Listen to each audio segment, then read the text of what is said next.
It's Big Board Sports with Roger Wyland on 104.5 The Team.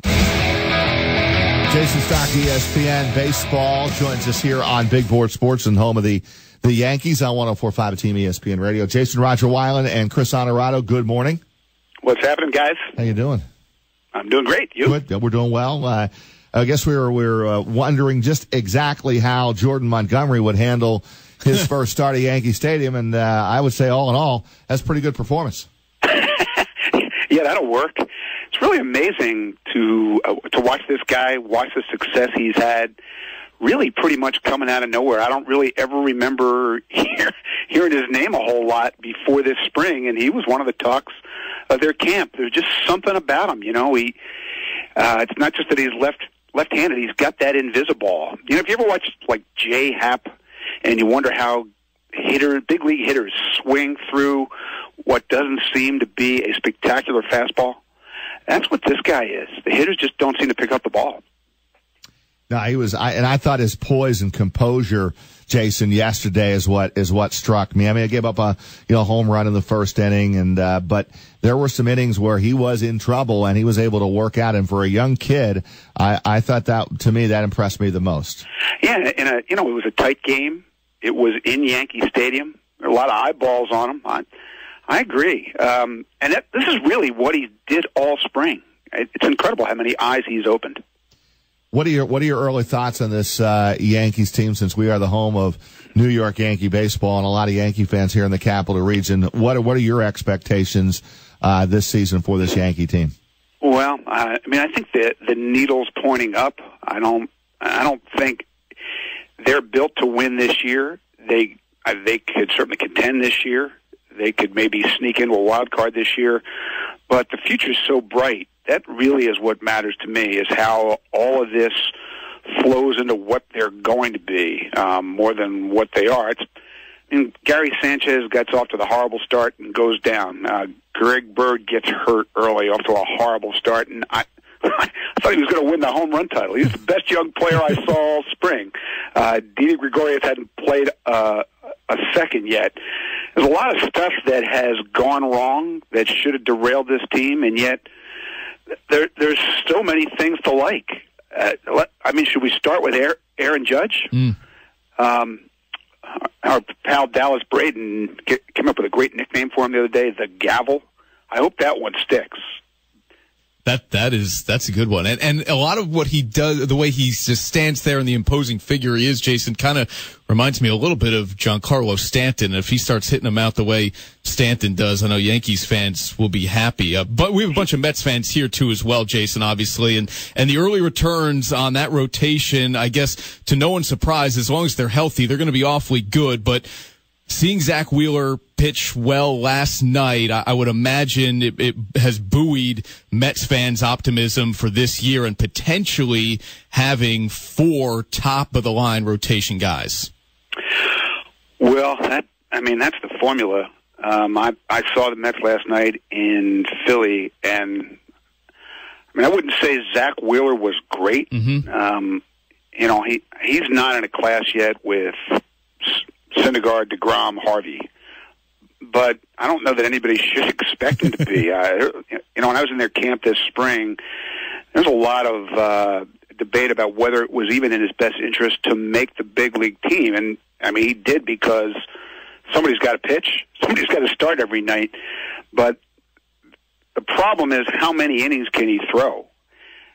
After not pitching at all for 2 years, they're going to have to watch him closely. So it's really important that Steven Matz come back. It's really important that they keep the rest of this rotation healthy. It's really my biggest concern about the Mets. We've seen already how good they can be. They could be scary good, but there's just so much health history, injury history all over the field, and so much age among the position players. I think it's going to be a hold-your-breath kind of year, because I don't know how much depth they have, especially in starting pitching. And Cespedes goes off the other night with those 3 home runs. Jason hit 7 as a team against Philly, but then you see Harvey go cover the bag, and you're thinking, oh no, here we go again. And initially they did say hamstring, but by all accounts now he's fine. It was a cramp, and he'll make his next start. But you do, as a Met fan watching that, go, are you kidding me? What's going on again? Yeah, well, that's why it's a hold your breath year. I mean, there's one pitcher in their whole system who started a big league game, other than the five who go out there. And so these guys have to make their 32, 33 starts. I mean, if Syndergaard, Harvey, and DeGrom don't make 100 starts, I don't think this team makes the postseason. And that's a shame because, again, you're seeing how good they can be. I probably get a false read on them seeing them in Philadelphia. I was doing the math on this last night. Since 2015, since the start of 2015, they have a run differential of plus 111 just against the Phillies. Mm. That's a pace. If you did that over a whole season, I think it would come out to plus 438 for the season. It'd be like the 36 Yankees, right? So they don't get to play the Phillies every night, but they're going to get to play them 16 more times. Yeah, that's a good thing, huh? They own them. They absolutely own them. Do you see, Jayson, Jose Reyes eventually turning things around? He looks about as bad as he can look. I don't even know how to answer that question. When a guy he's 2 for 37, is that right? Yeah. And he really helped them last year, and at just the right time. It was good for everybody, but there's a reason that he's bounced so quickly from Toronto to Denver to here. I guess there are multiple reasons. I think we'd be naive not to think that the domestic violence issues were not a big part of that, but he's just not the player he used to be. The one thing he's got going for him here is I don't know if we're ever going to see David Wright play again. And, given everything that's at stake this season, I feel like the Mets would, if they could write up a script, the script would be that he does figure it out, and he's a big part of this, but he doesn't look like a big league player right now. Hey, Jayson, one more. Anything stand out to you here or very early? We know sample size that you've seen so far that sticks out. Maybe the Toronto Blue Jays with a 1-7 start in the AL East. Yeah, thanks for reminding me of that. I picked the Blue Jays to go to the World Series, so I'm really feeling good about that. There have only been 3 teams in history that started 1-7 and made the postseason, and so to start 1-7 in the AL East is really, really not a good idea. Even if I look at the names on the lineup card and think, well, Jose Bautista is going to hit, Russell Martin's going to hit, Devin Travis is going to hit. I mean, they're not going to average 2 runs a game the whole season. When you dig this kind of hole for yourself in the AL East, it's big trouble. And the other team that I thought was going to make it to the postseason that is off to a start very similar is Seattle. I thought they were at least a wild card team, and they're 2-8, and they've now blown 2 leads of 5 runs or greater in the last 4 days. Not getting a real good vibe on them either. So glad we brought that up.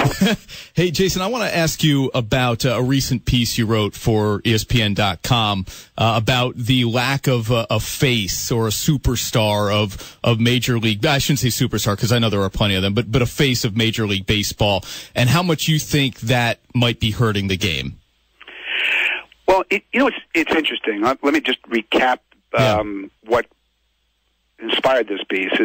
There was an ESPN sports poll done over the winter, November through February, and among the 50 most popular American pro athletes, there was not a single active player.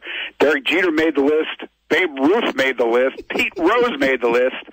Unfortunately, they have not appeared in the box score in a combined 116 years. So it kind of blew my mind. But trying to analyze it is really interesting. One thing it doesn't mean is that baseball is dying. The cash registers are ringing. There are local faces in pretty much every market. And I should also remind people that the World Series killed the NBA Finals with LeBron and Steph in the ratings. So I think the sport isn't in danger of expiring, but I do think that if it wants to reach that lost generation, this is a wake-up call. the easy analysis is people think, well, this is a marketing deal. Maybe baseball just doesn't market its stars. I don't think it's a marketing problem. I think it's a culture problem. I think the culture of baseball has suppressed personality for a century, and it's time to change that. Maybe the WBC kind of showed the way. You're seeing a lot of joy expressed on field this year already, but it also means that players have to be more accessible and reveal to fans who they are. That's how you create icons and heroes, and baseball needs that. Hey, if you want marketing, just go follow Tim Tebow in the Mets organization. There you go. That's marketing right there, Jayson. You know? Well, he's appeared in a few headlines. Is that your point? Yeah. Yes. Hey, Jayson, we really appreciate a few minutes. Love your work, and we'll do it again. Thanks for coming on ESPN Radio here in Albany. Hey, thanks, guys. Enjoyed it.